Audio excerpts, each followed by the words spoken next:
Welcome to the VMware Cloud PKS demo. In this video, we're going to show how you can bring up an enterprise-grade, production-quality Kubernetes cluster and start deploying complex multi-tier application in minutes.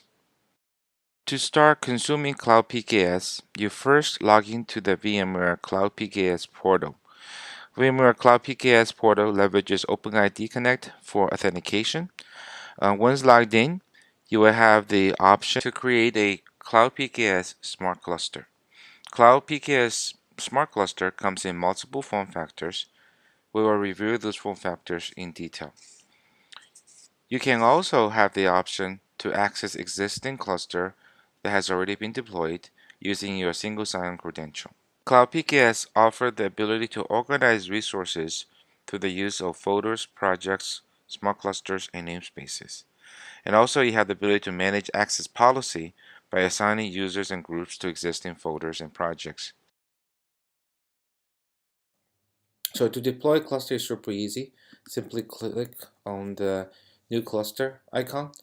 You have two types of cluster to choose from. You have we support the deployment cluster where it's best suited for a testing type of activity where redundancy is not a requirement and you just want to quickly validate to see if your app is behaving the way it is.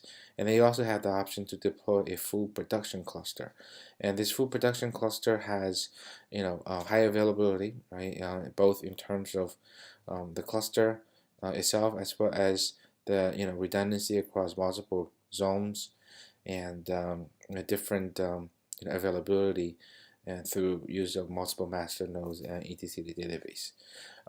For both the development and the production cluster, you have the ability to select the version of the Kubernetes you want to deploy, and you also have the ability to look at the networking resources that will be recreated to support the underlying cluster infrastructure. So in the case of development cluster, the addresses are fairly fixed. You don't have the ability to update those.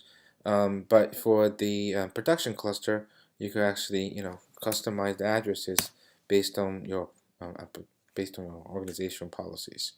So you can change the subnets, but you need to make sure that you do not overlap the IP subnets with existing resources you have in your VPC. Now we have the ability to deploy a cluster across multiple geographic regions. You have US West, you have Europe, or you have US East. This is Virginia, and I'm going to select US East for my cluster here, and then also I'm going to enable privilege mode. And basically, privilege mode allows you to deploy pods with escalated permission. Example of that would be Fluentd.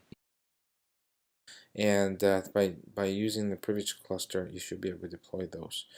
Just be aware, there are some, when you are making the cluster privilege, there are some risks associated with it from a security perspective. And then I'm going to assign a name to my cluster, and then I can go ahead and create the cluster. A smart cluster with full HA takes roughly 5 to 10 minutes to create. By default, we only provision Kubernetes worker node based on application demand. So if there are no application, we will not create any worker node. A newly created cluster will always have 0 GB of memory and 0 CPU provisioned. We create 4 default namespaces. The view-ke-system namespace is where the smart cluster control plane resides. You can also create new namespaces directly from the UI. Here I'm creating a new namespace called demo and assign a description, and the new namespace is now created. I could also launch the Kubernetes UI to the new cluster directly from the dashboard as well.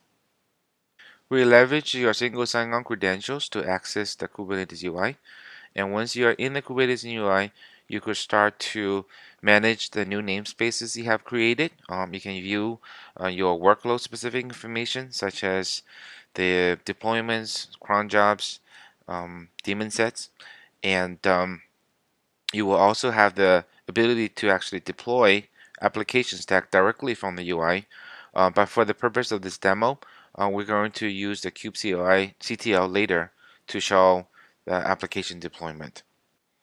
Now we're going to demo how you can manage the newly created cluster using the Cloud PKS API and CLI. To enable Cloud PKS CLI access, you first log into your org using your org ID and the refresh token. Then you specify the location of your smart cluster by specify the folder and the project. And once you specify the folder and the project, then you can list the available clusters within the project. After that, you will set up the authentication information of our newly created cluster by using the cluster auth setup command. The cluster setup auth command effectively updates your kubectl configuration file with your OIDC token and sets the cluster context to the cluster is specified. Once that is done, once the kubectl config is generated using the auth command, now you can leverage the native Kubernetes command to manage your cluster. Before I demo the Cloud PKS CLI, let me first show you where to obtain the organization ID and refresh token. You can obtain the organization ID by click the org name and the organization ID field from the UI. To obtain the refresh token, click on My Accounts, API token. Refresh token is the first line on the newly generated page. Successful. And we'll set the folder context.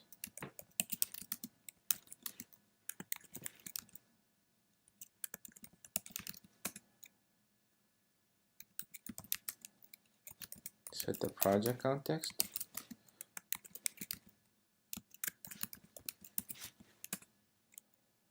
And now I can look into my cluster.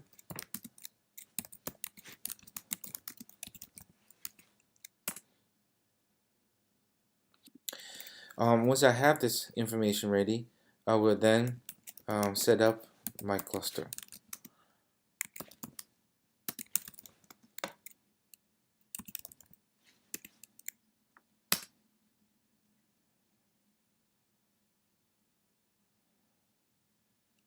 And once this is set up, I now have the ability to look into the namespace and pod, which is nothing. This default Kubernetes service. So now we're going to look at how to deploy application on the cluster that we have just deployed. So we're going to look into the node status. So we have a concept of a smart cluster, meaning that we are not going to create any worker nodes until there's an application that requires it. Now let's create an application. So I have a demo chat program. So I have this program here that basically is a very simple two-tier application with a front end and a MongoDB. And then to support this application, basically you have a front-end deployment. Is two deployments. You have a Kubernetes deployment for a front end, and then you have a database, Mongo database with one replica set. And then you have two types of services, the internal DB, and then you have the external load balancer service that's accessible from the outside.